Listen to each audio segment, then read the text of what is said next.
outdoors, well-mannered. I think that he is very charismatic, Mm-hmm. which I think is clearly genetic in his, family from his father. Mm-hmm. Obviously, very talented and come up very different from the way most people have come up, at his age, especially in the age of the NIL Right. and all that stuff that's going on. So I think when you consider the fame that he was around and used to having a dad that was as famous as his dad is, and coming up in the age of the NIL, and I mean, when you put all those things together, I mean, shoot, if I had all that going on at his age, I don't even know what you would have been able to tell me. So, Right. and so, given all of that, I think that he handled himself, at least from what I can only go off of what I know and see, and that was the first time, at the combine, I saw him interacting with all the media there. He took time to acknowledge multiple people, compliment multiple people on their questions and things like that. Took time from multiple people. And even more so, this was the first time that there was that many media on the floor for combine. So, I think that he is well suited to make the transition and just have to continue to work hard and keep, earning it every day. Pretty much. I mean, my assessment of it is just, hey, man, this is the new flavor and people just going to have to adapt to that. I mean, like you said before, it is in his DNA. You know what I mean? So people should expect that, but it seems like it's being more ridiculed than accepted. Being who his father was. I mean, Dion was the guy who put the flamboyant in, a draft prospect on how he did it. Nobody didn't have a problem back then. So, I mean, I don't understand why the energy of, they try to paint a different type of narrative with him. I do think it's too, I mean, I don't know all of what he was in, I've always been someone who follows people once they get into the pros. Mm-hmm. But, even though I was the one that obviously, wrote about some of the things that I was disappointed in hearing, mm-hmm. That the genesis, at least of what I heard, came from one person. Now, obviously, that one person, discussed that opinion with multiple people. But, I also don't want to make it more pervasive sounding than the source of what it, was. Although I do know some people followed up what I was saying with other observations that they were, hearing from other people too. Right. So, so what I'm saying is if you've got 4 or 5 people talking in a sea of 2,000, you have to also keep that in perspective too. Yeah, definitely has to keep that in perspective. So, hey, he got his pro day coming up, and I hope he answers our questions with that. And obviously, to me, he's a top 10 pick, and I don't think he gets past LA pending, or he may get snatched up by the Giants. We definitely see in reference to that, but it is NFL free agency, Josina, and a lot of things have been transpiring over the past couple of weeks leading up to that. We got James Cook, we got Aaron Rodgers, we got, top players on the move. A-Rod, right? I mean, it's a no-brainer for him to be in Pittsburgh at this point, pending that Minnesota dropped out. And obviously it looked like the Giants are going in a different direction with, bringing in Jameis Winston. So what are your thoughts on Aaron Rodgers to the Steelers?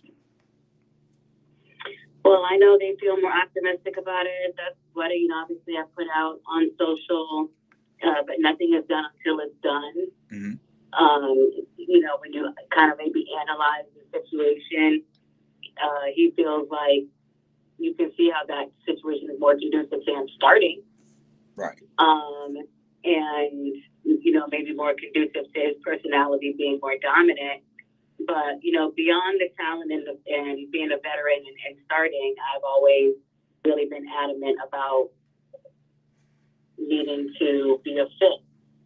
Mm-hmm. And given that NYG is looking at getting a QB, I don't know that the people that they're looking at, he's best suited in terms of pairing. And not that he can't be a good mentor. We've seen him do it with Zach Wilson and all that other stuff.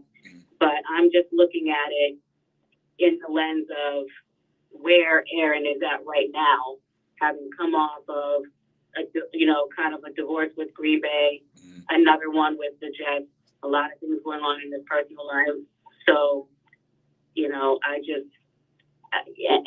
the potential for a lot of emotion to be triggered if there's adversity again in New York. It's just a lot.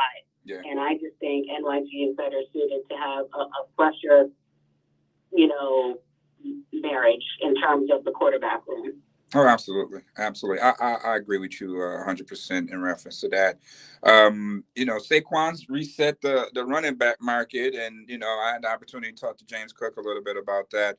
Just kind of talk about how does that lies ahead with James Cook and just the running back market in this whole? Do you think that Derrick Henry possibly rework his deal now that Saquon has reset the market? They all should.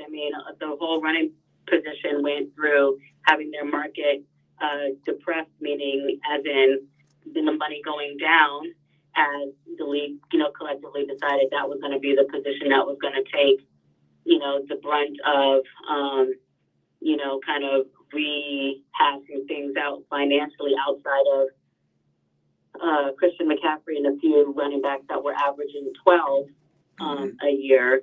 But I think this James Cook would definitely be one of the first big tests to see if the Saquon deal can bring up, someone else's money besides Saquon, given what he's averaging now. And Derek obviously should go back to Eric DeCosta and those folks over in Baltimore and ask for a rework. That's the benefit of Saquon performing so well and waiving the money, and they should take advantage of that, because people at other positions would, at edge, at wide receiver, they would completely do that. Mm-hmm. Absolutely. And, the number is the number. I spoke with James yesterday, and, the number is the number. He's not, budging. He's keeping it as high as 15. So I say anywhere between 12.5 to 15 would probably be that mark. Hopefully the Bills will get something done in the coming weeks. But again, Josina, before I let you go, advice for women that's interested in getting into sports journalism, what would be your advice to them? My advice to them would be to get experience around the people that you want to learn from or that eventually you want to work for. Be willing to work for free, because that's exactly what I did in order to create the opportunity. I did that for 4 years coming out of college so that I would be able to put myself in a higher market. And that's how I went from Oregon to working in D.C. and started covering what was called the Resurrection, correctly being called the Commanders now. That's how I started covering the Wizards, now Commanders, Hoyas, the Terrapins, and all that other stuff. And jumped from Oregon at 22 to DC because I said, okay, I'm going to work for free, be a personal trainer by day, work for free as a journalist by night. And that's how I kind of, skipped into bigger markets, quicker by just being willing to do it on my time. Absolutely. Amen. You taking advantage of that opportunity. And again, you blow the doors open, and you are definitely paving the way for, not only women of color, but men of color as well. So again, I appreciate your time. And where can people catch you on the exhibit? So, yes, the exhibit is on a little bit of a hiatus. I have to take a bit of a break after Super Bowl and Combine. Facts. But we will be back in April with our shows. But you can obviously catch us on our YouTube channel, which is the handle at The Exhibit Concept, and also on the website, www.theexhibitconcept.com. Obviously, most people consume me on Twitter under my own handle with my name, @Josina Anderson. So that's where, bulk of the clips will go in terms of seeing all the big numbers, because I'm trying to get everyone to go to YouTube or whatever. But yeah, so it's at The Exhibit Concept for YouTube, www.theexhibitconcept.com on the web, and just my own personal Twitter as far as the clips and the teasers. That's right. And you can go on there and you may catch a bar or two because, you know, Josina got bars, y'all. If y'all ain't know, let's go on Twitter. We're going to leave it at that. We may be working on a new album, by the way. You know what I mean? But my girl Josina, she got bars. So, Josina, again, thank you for, you know, Yes. giving us your time on your precious Sunday. And we'll talk soon. All right, you guys have a great show. Thank you so much for having me on, Muki. God bless you, and y'all enjoy yourselves and take care. All right. Thank you so much.